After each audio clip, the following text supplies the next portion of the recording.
Next lehenga వచ్చేసి mehndi green colour అండి. So most demanded colour and most wanted colour కూడా. చాలా మంది అడుగుతున్నారు కాబట్టి ఈ 2 కలర్స్ అనేవి స్పెషల్ ఇంట్రెస్ట్ మీద తీసుకురావడం జరిగిందండి. స్పెషల్ రిక్వెస్ట్ అనమాట అందరివి కస్టమర్స్వి. సో బట్ లిమిటెడ్ స్టాక్ ఉంది. మినిమం 50 పీసెస్ అయితే ఈ రోజు వరకు రెడీగా ఉంటాయి. కావాలనే వాళ్ళు కొంచెం ఫాస్ట్గా ఆర్డర్ చేసుకోవచ్చు. బల్క్లో కావాలని కూడా చాలా మంది అడిగారు. కావాలంటే ఫాస్ట్గా బుక్ చేయండి. Mehndi green colour.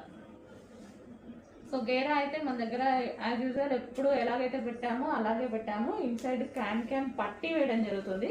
ఇన్నర్లో క్యాన్ పట్టి వేసి స్టిచ్ చేయడం జరుగుతుంది ఈ విధంగా. అండ్ బ్లౌజ్ వచ్చేసి ప్రిన్సెస్ కట్ బ్లౌజ్. మనకి ఇది ప్రిన్సెస్ కట్ బ్లౌజ్ వస్తుంది. అండ్ హ్యాండ్స్ వచ్చేసి 3/4 hands, sorry elbow hands. And దీనికి వచ్చేసి దుపట్టా వచ్చేసి మనకి కట్ వర్క్ దుపట్టా వస్తుంది. 2.5 మీటర్స్ కట్ వర్క్ దుపట్టా వస్తుంది. అండ్ ఇది వచ్చేసి మనకి బెల్ట్ పార్ట్. కంప్లీట్ సెట్ అనేది వస్తుంది. కొంచెం ఫాస్ట్గా ఆర్డర్ చేయండి.